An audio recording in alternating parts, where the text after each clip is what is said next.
In this video, I'll be sharing a couple of lessons that I have picked up along the way when it comes to learning. As a leader, as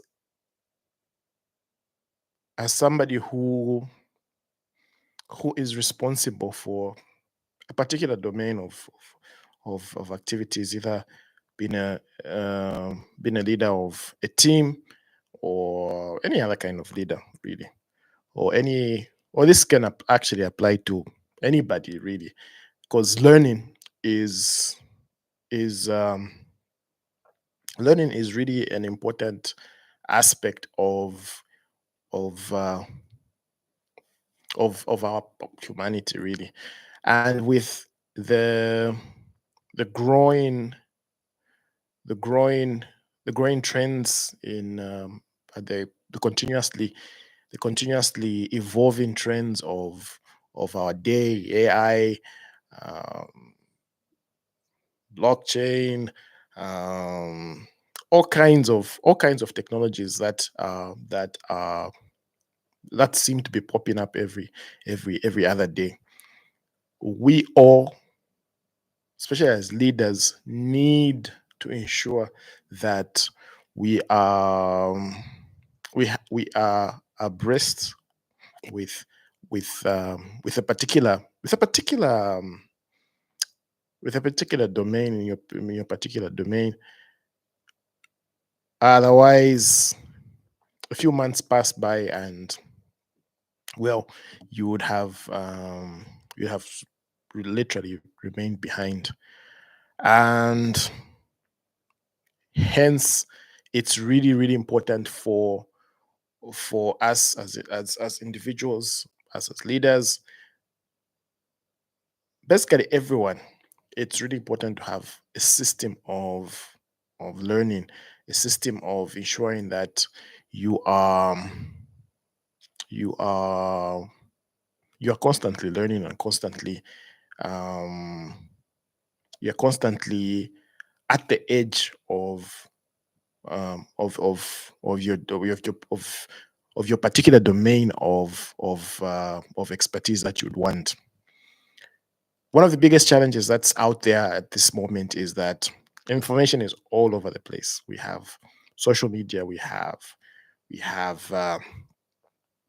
news outlets, and it's it's it can actually get really overwhelming sometimes when you are bombarded with all this information that's coming through on different topics. With be it AI, there's always something trending. There's always something scary about it.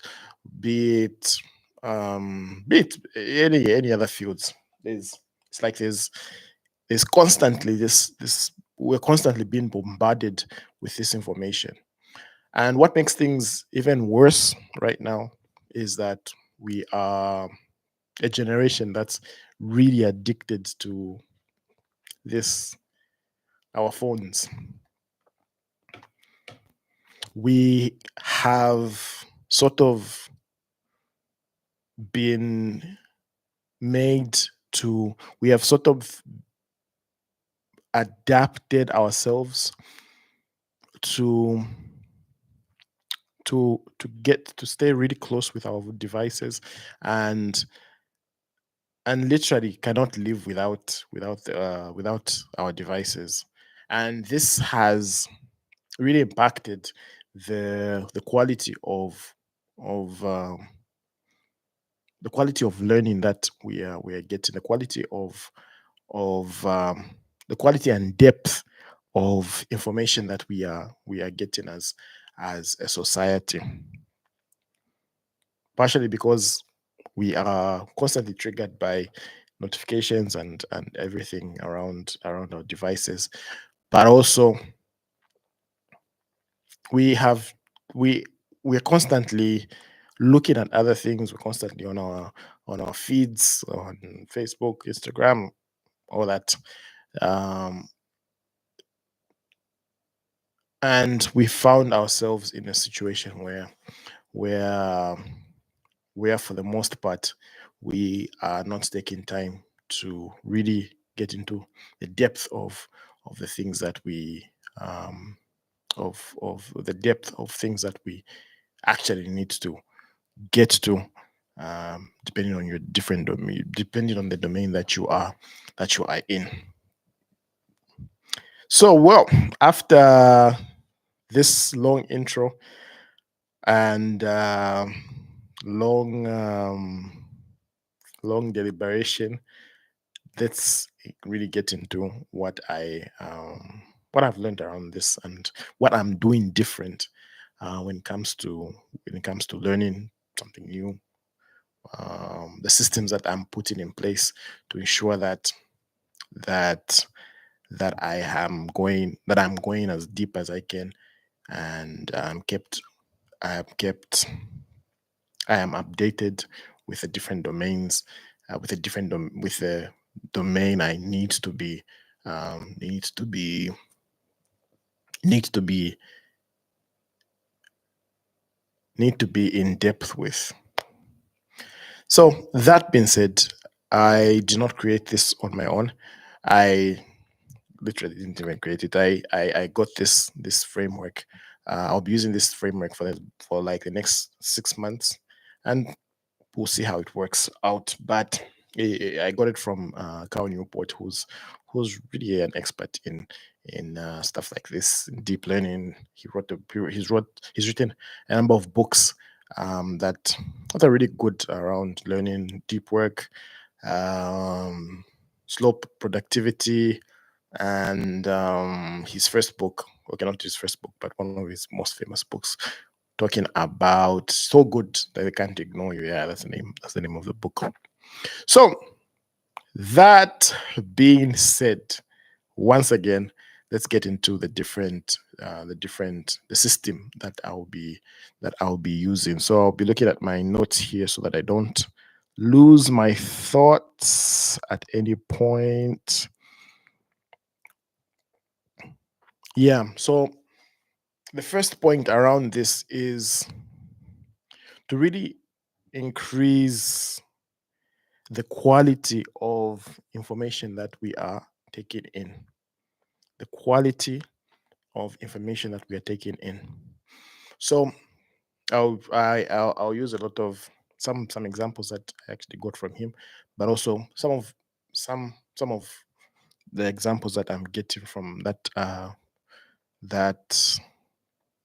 that pertain to me as I'm implementing this.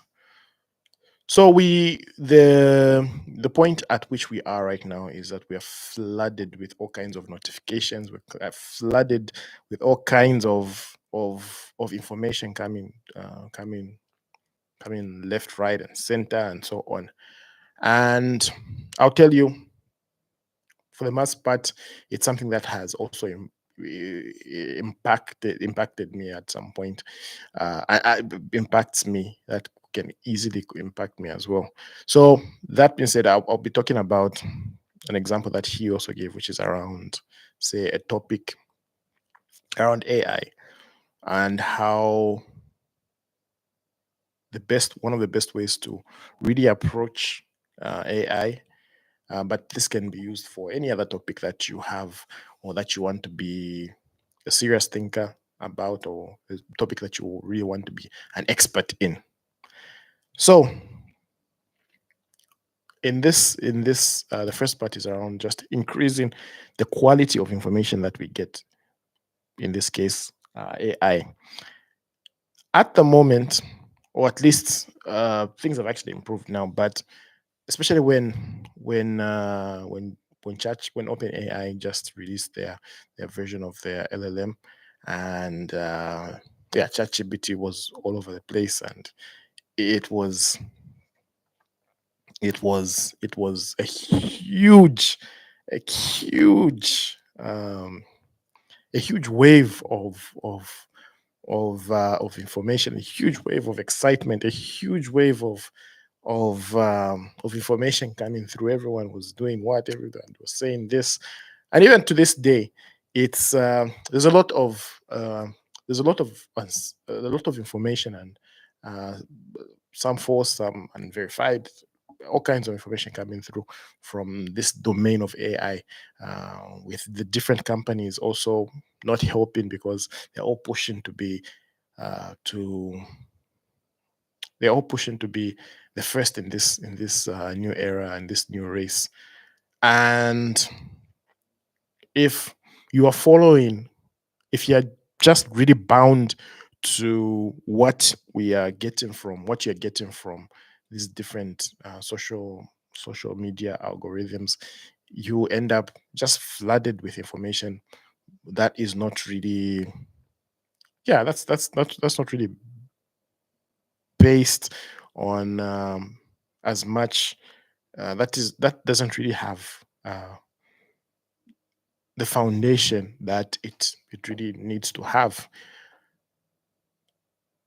which may end up actually even causing more harm than good, because now we just we get anxiety, all these kinds. Are we going to lose our jobs? What's going to happen to humanity? and and all that. The worst part around this is that you end up we end up moving around life without without uh, a compass, or in Africa we say you move around like a headless chicken, where you're just all over the place. If you've seen a headless chicken before, bad example, but yeah. um yeah, so in all this chaos, in all this information chaos, it's really really important to have like some form of a compass. Yes, you can you can you can hear the commotion, and you can be around the commotion, but the best approach, which I will be aggressively using, which I've begun to also implement, is is to really improve the quality of information that's coming through.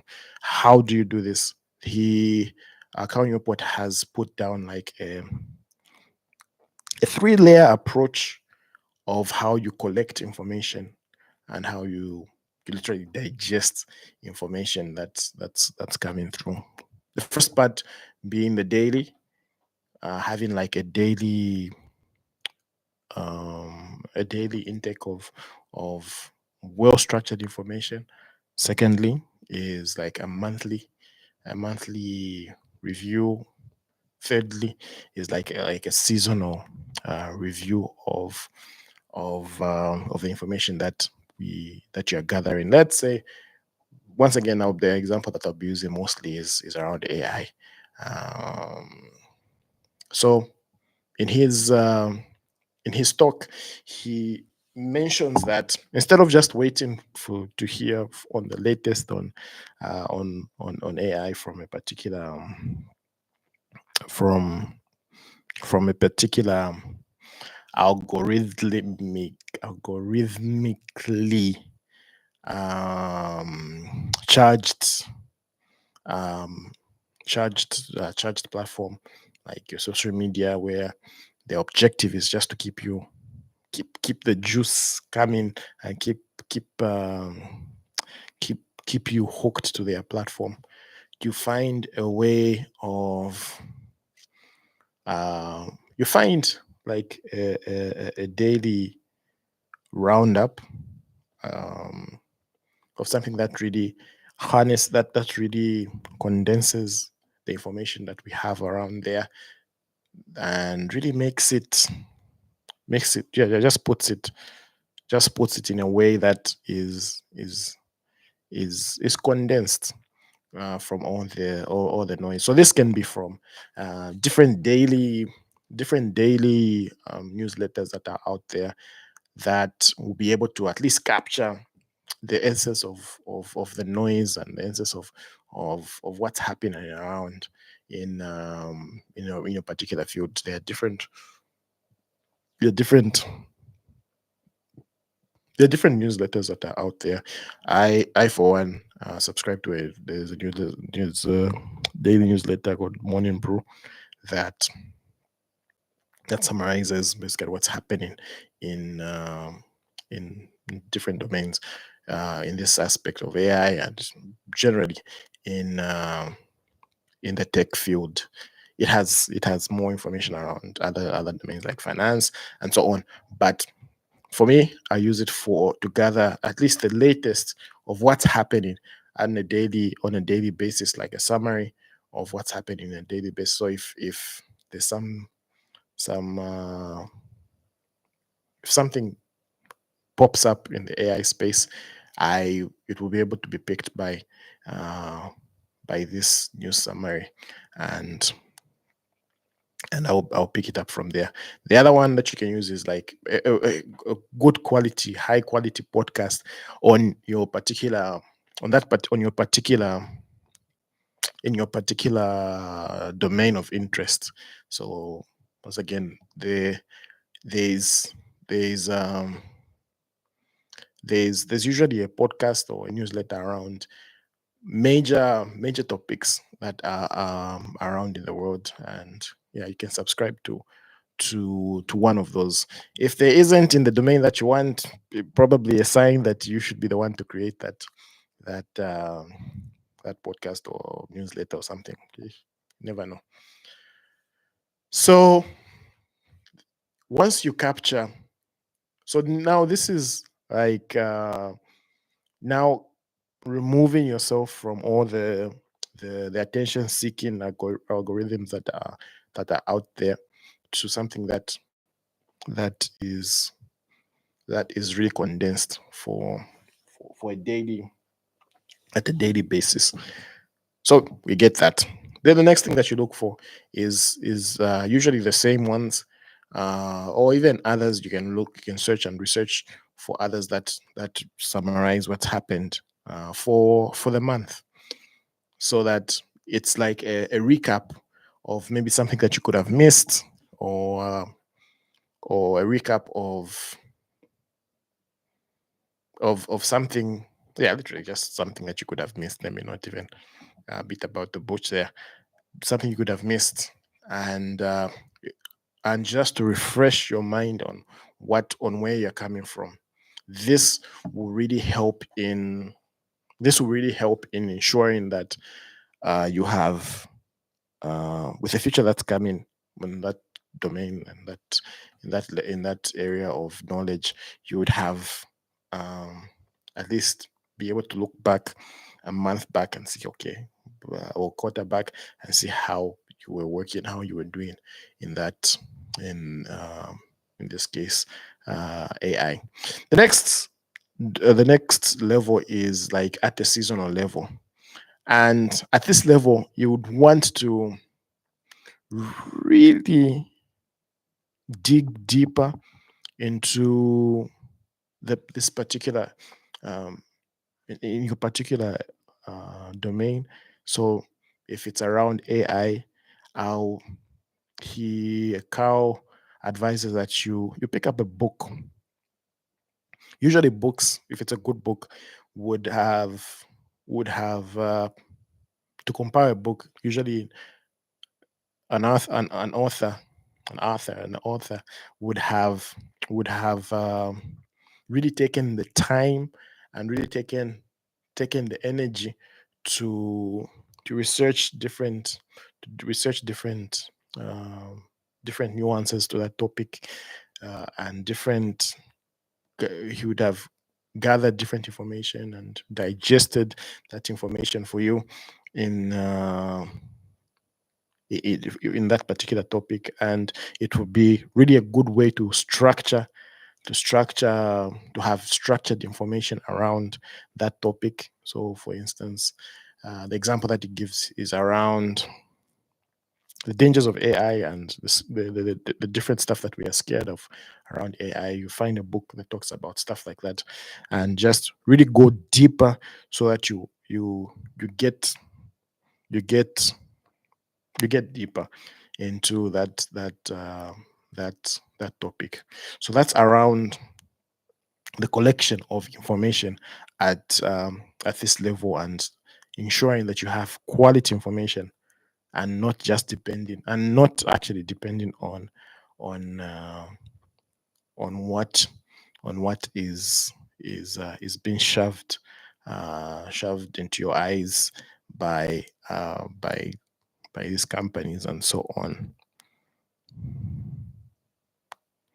So the next point that he really talks about is around the fact that our minds have really been now accustomed to constantly be be triggered by our phones and our devices. I I've been monitoring this for myself as well. Usually when at work, most of our work, most of our communications on our phone and so on.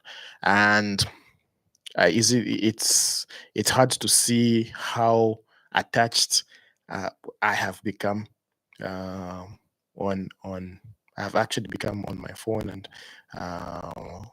and so on. But I realized on weekends when there's no much active work, when the active work really sort of like reduces a bit, I've noticed that I I'm constantly yearning to I'm constantly wanting to touch my phone, constantly wanting to to hold to have my device, either checking something on Facebook, checking something on Instagram, checking something on emails and WhatsApp and so on, people's statuses and the the triggers that that we often check for. So I realized that in most cases, actually, if I do not watch what I'm doing, if I don't watch myself in this area, from the time I wake up while in my bed, get my phone, I will be on my phone till the time I sleep. I'll listen to music. It will just be a whole marathon. And I started really getting worried. I started really getting worried because when I put my phone down, it was like just something that's it's just like something that's just felt so awkward. And I would catch myself few every few literally seconds trying to just really hold my phone, just trying to, if I could just check the next notification. And if I check it, I get that boost, that mini boost of endorphins. Yeah, whatever hormone goes into that small boost that you get of relief when when when you touch your phone and stuff like that. It I won't lie to you, it really worried me. And this is what this point is speaking to. We need to ensure that we need to reverse a bit and ensure that our minds, our brains can really get back to being used to actually being bored, not not in the bad sense of just for the sake of boredom and everything, but a state where we're not being stimulated by something on our devices, really cultivating that sense of space and that sense of control over our our devices, our phones and so on. How do you do this? As humanity, I think we really need to start practicing this.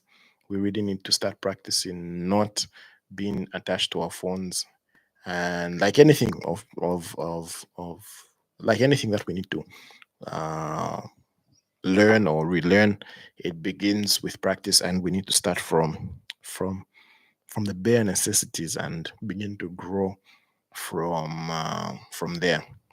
Carl Newport suggests this is broken down into two phases. One is on a daily, uh, two phases, yeah, and yeah, in two phases.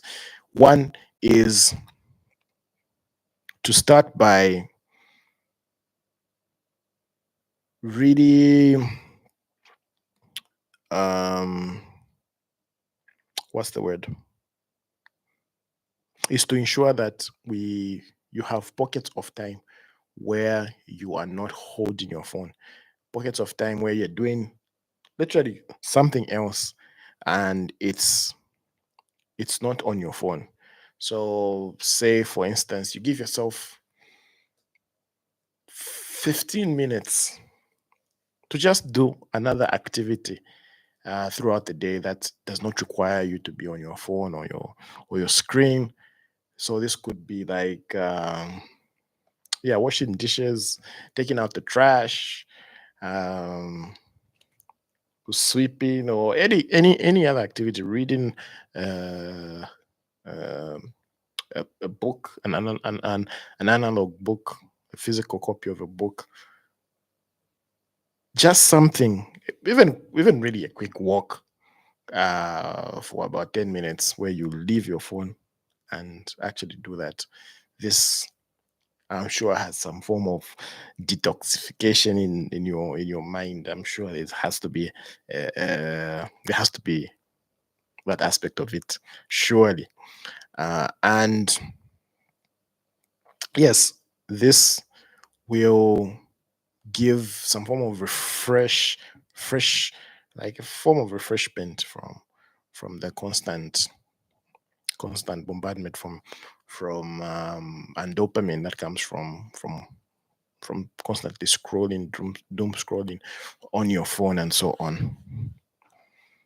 One So when you expand when you look at this on a this should be done once again in on a daily basis. Small pockets of time where you're not with your phone, and you're actually doing another activity. 15 minutes if you can, 10 to 15 minutes if you can, a bit longer. Once that's done, you now once you get that going, on weekends there are more, you can spend more time away from your phone if you can, and actually more time away from your phone, um and actually do another activity. So say for instance, you just go out, you either go out and play a sport if you're sporty, go out and take a walk for a longer period of time, about an hour and so on, where it's not nothing to do with your phone at this moment. No, no visual stimulation, no, no, sorry, my phone is about to go off. And no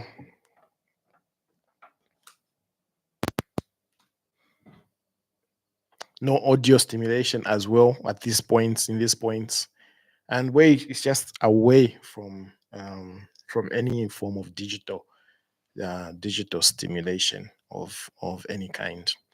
And for me, practically, what I have emphasized with my team, as you may know, I work in a high paced telecoms environment where I constantly have to be, I constantly, on the operation side, constantly I have to track what's happening on different sites and so on. It's a whole story on its own. But I've told my team to say, if something is really, really important, if you need something, if you need me to be aware of something, please call and not just write a text or something like this. So this ensures that I'm also not also constantly checking on my phone, refreshing my phone to see what's happening next. Yeah. So that's That's the issue around increasing your comfort with boredom, your mind to have comfort with boredom. The next part is to cultivate your ability. Now that now that now that you are also able to stay away from your device there, you should also be able to now be able to sustain to be able to sustain an activity for a period of time. One of the challenges that I I um I constantly face. I think I have ADHD. I feel like ADHD because I literally can't. I think it's worse for me because I literally can't really stick to a task. I constantly have to make sure that I am. It takes a lot of effort, and this really applies to me. But I'm sure for the rest of of people, there's in a similar situation where you you're once again bombarded with all kinds of things, and you can't really stick to a task for some time. This this is actually for you as well. It hit me. It was a great reminder, and I hope it can also really help you with that. So this is the area around around really cultivating the ability to pay attention. So how do we do this? There's a common method that we can all use, which is called the Pomodoro technique, where you time yourself.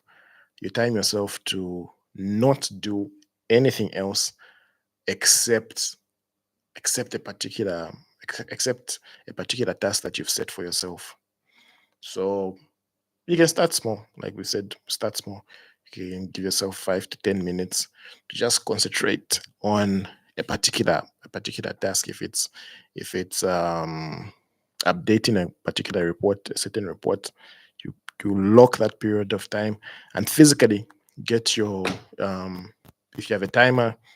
Most people recommend like a kitchen timer, but if you don't have a kitchen timer, you can set the timer on your phone, and to that 10 minutes, 15 minutes. We'll start with 10 minutes. You set that timer, yeah, and then you do that task for you concentrate wholly on that particular task, and then after that you do a small refresh, and if the task is not yet done, you finish you push another 10 minutes and so on. This is really teaching to your mind and your brain to really focus on on that task that's at hand, and then you'll be able to at least be productive in this age that is constantly draining us of one of our greatest assets, which is our attention. So like I said, start with small intervals and then begin to grow from there. I think the mind studies that have been done around, at least when I was actively studying and stuff like that, was around 30 to 30 minutes to an hour, literally an hour. Your brain can't can take up most brains can take about more information. So make your Pomodoro intervals at most 45 minutes, but start once again with 10 minutes, 15 minutes, 20, 30, and so on until you reach a point where you are comfortable. You're not stretching too much, but also not not not under stressing too much, not under pushing yourself and so on.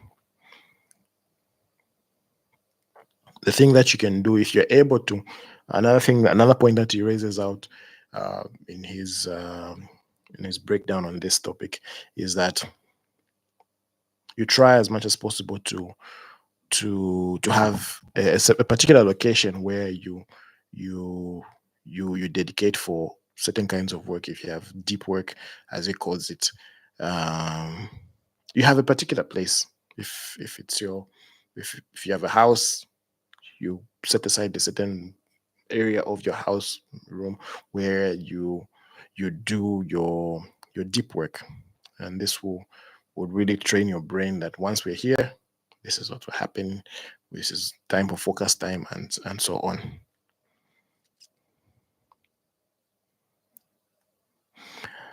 The other thing that he mentions around this topic is to see how you can strengthen your working memory. So your working memory. One of the things that has that I think is slowly becoming an epidemic, especially in this AI age, is around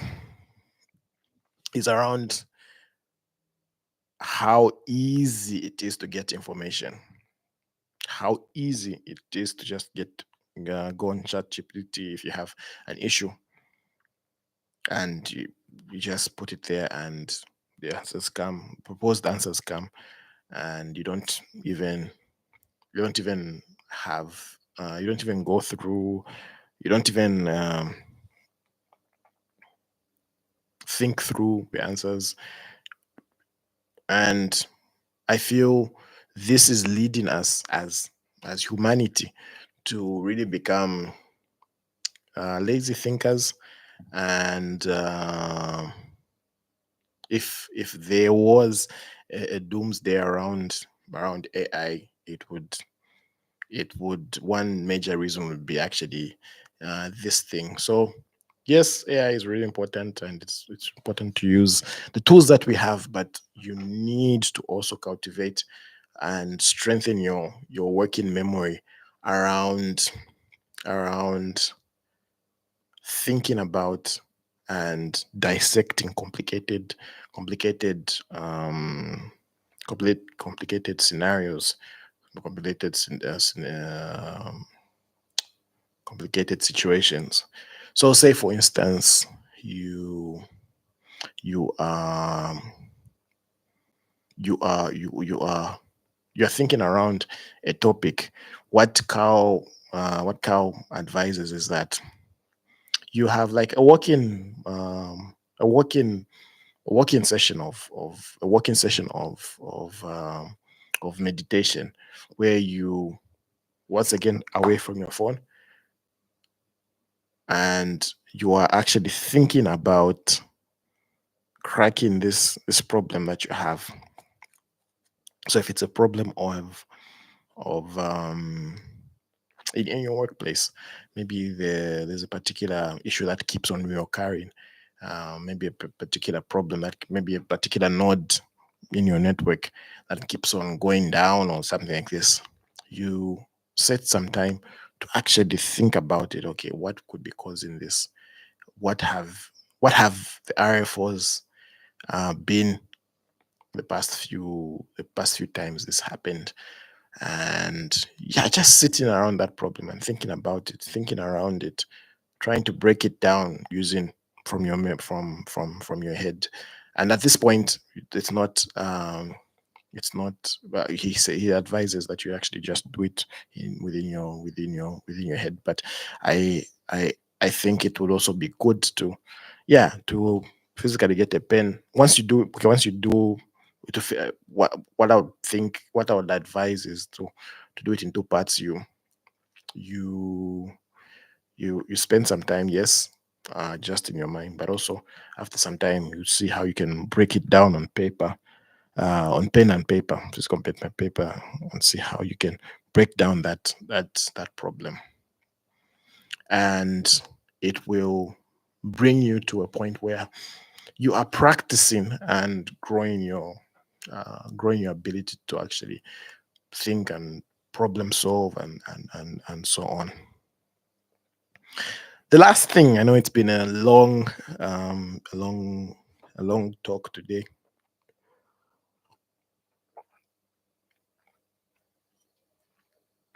but yeah, it's something that has the potential of really changing your trajectory in terms of how we learn and how you analyze, how you grow, the depth of your knowledge in a particular aspect. So that's part he advises is to actually is to actually practice being an intellectual.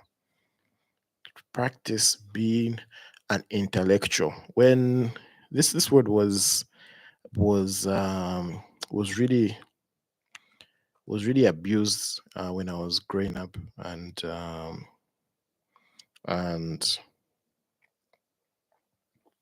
we just I think just got to grade 8. Yeah, the 8th grade, form 1 for some countries. And yeah, would hear a lot about, oh, this person, hey, this person is an intellectual. Oosh, we are intellectuals, and so on and so on and so on.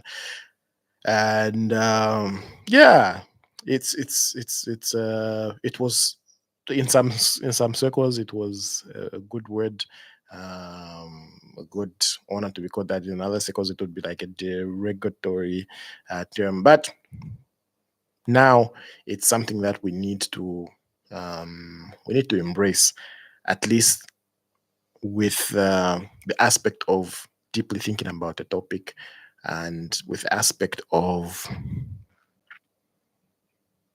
being a professional in our different areas of expertise. One of the things that that I would want to actually be known for is to be a deep thinker. Yeah. So this really applies to, and I hope it would be for you as well. Um, so yeah, let's quickly break this thing down. So what what from what he says, the way to be an intellectual is not just to say that I'm an intellectual and just yeah, just say it, and just regurgitate uh, what what um, what you vaguely hear from somebody, but it requires a level of once again going a bit deeper into into a particular topic, and not just, there's a concept that I heard from I think Stephen Bartlett or Alex Amosi around the difference between being a parrot and a practitioner, if I'm not mistaken. Yeah, where a parrot just hears what they've heard of, and just says that, as opposed to a practitioner who actually sits with that information, breaks it down, tries it on the ground, and sees, yeah, uses it, and so on, and then be able to share that information as well. So I think this speaks into briefly speaks into this concept. So Carl talks about using using using a method of having like a primary and secondary source of information. So say for instance, say for instance, the example that it gives is that when you're reading a book, yes, you can read that book, but also get a secondary source of information about that book, and then yeah, once you get that secondary source of information, it will really inform more and help you dig deeper into this particular book that you are reading, and it will just give you a higher level of uptake and intake to this particular thing. One example that so he gave a similar example, but I think it really resonated with me, because that's how that's that's how I now like to watch movies, in a way. Um, At least the movies that I particular movies, not every movie, but particular movies. So, say for instance, when I was watching,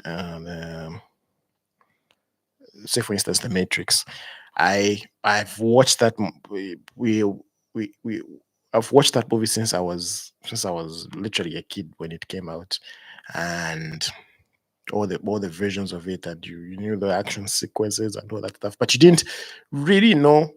I didn't really know the story behind the story. And when I grew up much more, I would watch it a bit different. I would really wanted to understand what the meaning behind the whole movie and everything like that, and set aside some time to a lot of time actually every so often to go to watch reviews around the movie, watch um listen to critique around the movie, around the storyline of the movie, and so on. And trust me, when I watched the movie again, it was like, oh, okay, so this is what's this everything connected, everything, at least most things began to connect, and you could get.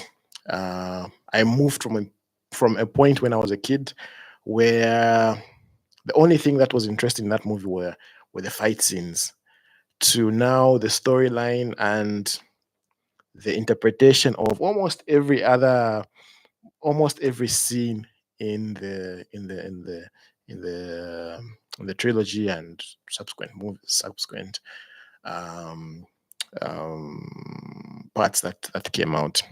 And I used this for even other movies that I like, um, and movies that I could not. I'll give you an example of a movie that I could not watch. I literally did not understand, not really understand it, but I couldn't watch it because it just felt really boring for me, and I kept on every time I would see it come on TV, I'll just skip it every time. But I think the fourth or third time when it came, okay, let me find out what this movie is about. I started it, yeah, still didn't resonate with it until I watched a review of the movie and said, oh, okay, so this is what it's about and all that stuff, and then went back to watch it, and yeah, was able to finish it up and so on. This this this is just my way of doing it. I don't do this for all movies. The other movies that I just enjoy the suspense and the experience of just watching it just there. But the particular movies that I would want to gain like sort of like a deeper understanding on into the plot and the screenwriting, the cinematography around it, and so on. So this goes with the different topics, with the different domains and the different areas of expertise that you'd want.